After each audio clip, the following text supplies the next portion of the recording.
Good morning and welcome to Heartland Dual Sport. This morning we're going to be covering our trip to March Moto Madness, so let's go ride.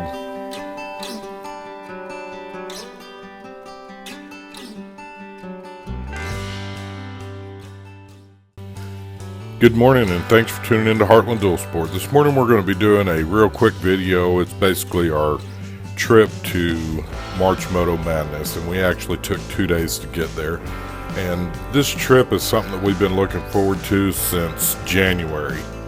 Back in January, I got online. I ended up finding the deal for March Moto Madness. I talked with Hawk Girl, Misty, and Jay and asked them if they were going to be going, and they said most definitely they were going. So we went ahead and started making plans to go there as well. We went ahead and paid our pre-registration fees back in January to cover the trip, and then from there we just started packing and planning. And as you guys know, I'm kind of somewhat organized, so what I did is I just basically went through and kind of made up a short little list of the activities, and as you can see, I'll go ahead and post it here. I just made this in notes, and it was kind of our plan. And the plan was, I talked to Steve about it, and Steve decided that he did definitely wanted to go, and this would be a fun trip and something that he wanted to participate in. So me and Steve kind of got together, and he said he didn't want to go down the interstates.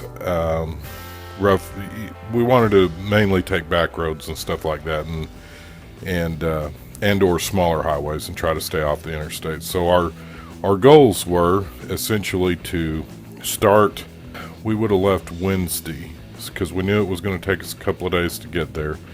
And the very first stop or night, the original plan was we was going to try to make it to Land Between the Lakes, and I'll kind of show a map of it real quick where it is. And it was roughly a little over 600 miles from the Oklahoma City area, and that would have been just a really good fun day.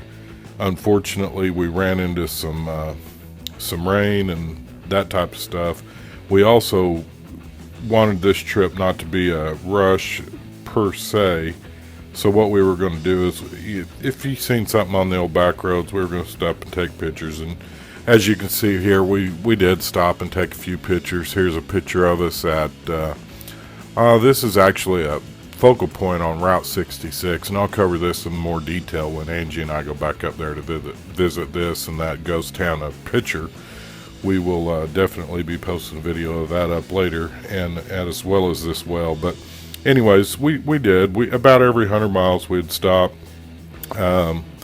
stretch, that type of stuff, end up getting fuel and whatnot. But we ended up, in between the rain and the multitude of stops, we weren't able to make our destination. We ended up stopping earlier than had planned because we were running so far behind. Taking the back roads, it was just difficult for us to make more than 500 miles in a day. So we ended up stopping here at, this is Lake Wapapello, and again, it was dark by the time we got to camp, and we set up camp.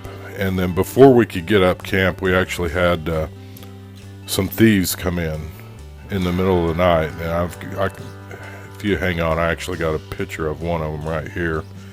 I may have a couple of pictures, but I'll go ahead and post them up. But as you can see, they were trying to rob camp before we could even get our tents pitched. It was actually pretty comical because there was actually like 3 of them. And this was the first time I had worried about my Moto luggage choice, since they are soft bags, since I had ordered them.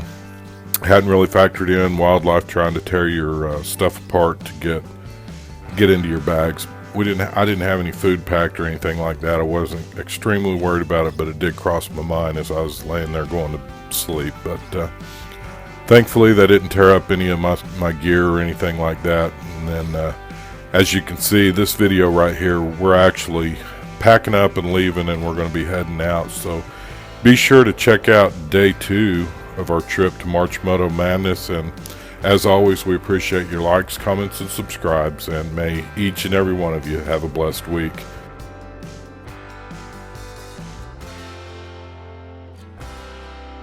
Again, sorry about the audio. I knew that the audio on this video was going to be a little bit jacked up simply because we were riding through rain and everything else, and there was no real good way to do a dual vlog with the rain and mics and everything else. So basically we just got our video of what we needed. But again, I appreciate each and every one of you, and as always, have a blessed week.